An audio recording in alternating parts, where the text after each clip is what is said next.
Presiden Prabowo Subianto meluncurkan Badan Pengelola Investasi Danantara Indonesia. Bagaimana pemerintah menjamin kekhawatiran sejumlah pihak soal transparansi pengelolaan dan pengawasan superholding BUMN yang akan mengelola aset senilai lebih dari 14 triliun rupiah? Lengkapnya dalam ulasan Istana bersama jurnalis Kompas TV, Friska Clarissa dan Arif Rahman. Bismillah.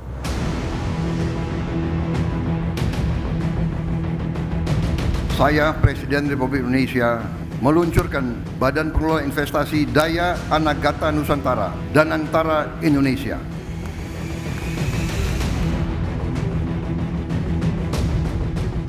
Presiden Prabowo Subianto meluncurkan Badan Pengelola Investasi Daya Anagata Nusantara Danantara Indonesia. Ada pihak yang optimistis, tapi ada juga sejumlah pihak yang meragukan superholding BUMN itu. Lantas bagaimana pemerintah menjamin transparansi pengelolaan dan pengawasan Danantara yang akan mengelola aset lebih dari 14 triliun rupiah? Lengkapnya dalam ulasan Istana bersama saya, Friska Clarissa. Presiden Prabowo Subianto meluncurkan Badan Pengelola Investasi Daya Anagata Nusantara di Kompleks Istana Kepresidenan Jakarta Senin lalu. Dalam seremoni ini, Presiden Prabowo didampingi Presiden ke-7 RI Joko Widodo dan Presiden ke-6 RI Susilo Bambang Yudhoyono. Presiden Prabowo naik mobil golf bersama dua Presiden RI sebelumnya Joko Widodo dan Susilo Bambang Yudhoyono saat menuju ke lokasi acara. Peluncuran Danantara juga diikuti Wakil Presiden Gibran Rakabuming Raka, Wapres ke-10 dan 12 Yusuf Kala, Wapres ke-11 Budiono, dan Wapres ke-13 Ma'ruf Amin.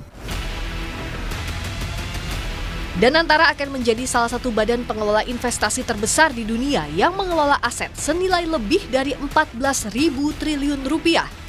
Presiden Prabowo Subianto menyebut Danantara bukan hanya lembaga pengelola dana investasi, tapi jadi instrumen pembangunan nasional. Presiden Prabowo bilang wajar jika banyak pihak meragukan sebab inisiatif ini belum pernah ada sebelumnya. Presiden mengajak semua pihak untuk mengawasi pelaksanaan Danantara dan menegaskan Danantara harus bisa diaudit setiap saat oleh siapapun. Saya memahami bahwa banyak pertanyaan tentang Danantara Indonesia.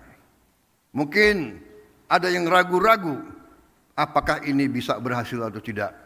Hal ini adalah wajar karena inisiatif ini belum pernah ada sebelumnya.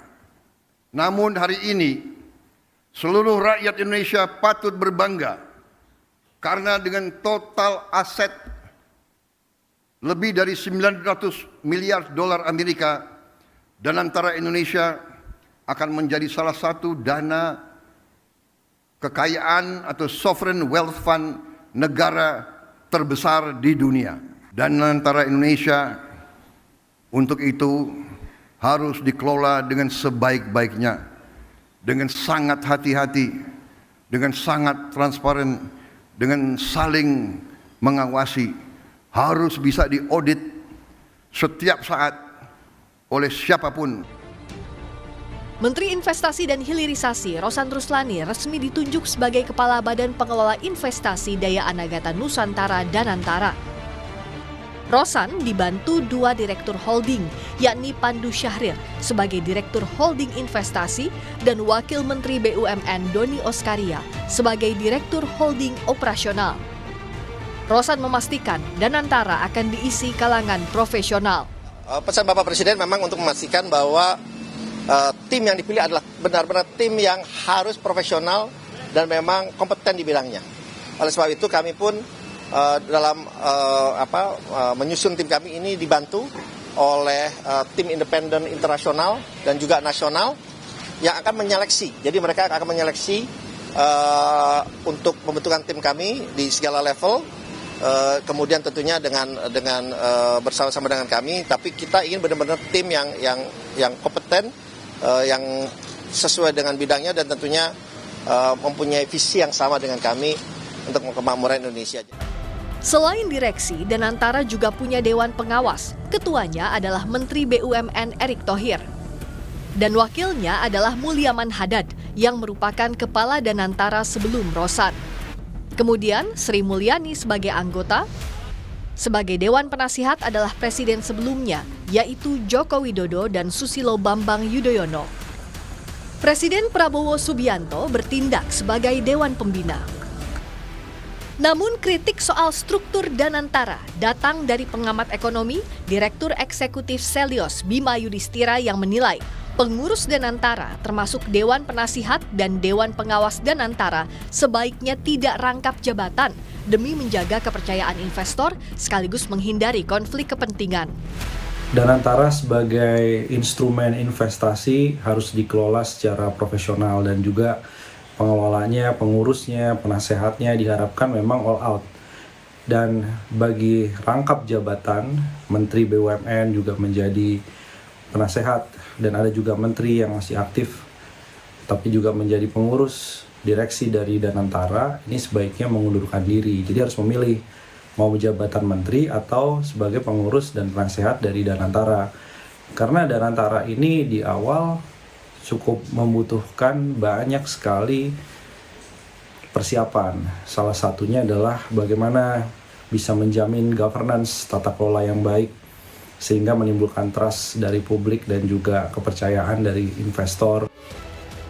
Sementara DPR mendorong pemerintah membuktikan ke publik audit dan pengawasan terhadap Danantara bisa dilakukan transparan agar kekhawatiran terhadap Danantara bisa berakhir gagal seperti skandal 1MDB Malaysia tidak terjadi. Setelah resmi diluncurkan, Danantara akan berinvestasi di 20 proyek strategis, antara lain di sektor hilirisasi pertambangan, sektor pangan, pengembangan kecerdasan buatan, dan sektor energi terbarukan. Bagaimana memastikan kepercayaan publik ini bisa diraih agar Danantara bisa berjalan dengan baik, pengelolaannya transparan, tidak berakhir sebagai lembaga seperti lembaga investasi di luar negeri, contohnya kasus 1MDB Malaysia. Nah, apa yang bisa jadi modal utama agar publik percaya? Kekhawatiran berakhir kayak 1MDB di Malaysia ini menurut saya menjadi alarm bagi pengurus Danantara itu sendiri. Jadi menurut saya pengelolaan 1MDB ini karena tidak mengikuti GCG, jadi kurangnya akuntabilitas dan integritas. Nah, tadi sudah disinggung juga oleh Presiden Prabowo bahwa Danantara ini dapat diaudit oleh siapapun, kapanpun, dan sudah ada payung hukum Danantara itu sendiri. Nah, posisi publik saat ini banyak yang optimis dan banyak yang pesimis. Nah, yang terpenting pemerintah harus menjelaskan terkait Danantara ini sendiri dengan detail dan menyeluruh agar publik ini bisa paham maksud dan tujuannya dibentuknya Danantara itu sendiri. Kontrol publik dari berbagai pihak harus maksimal dilakukan dalam mengawasi jalannya Danantara. Seperti penegasan Presiden Prabowo, Danantara harus bisa diaudit kapanpun dan dikelola secara transparan. Friska Clarissa, Arif Rahman, Kompas TV, Jakarta.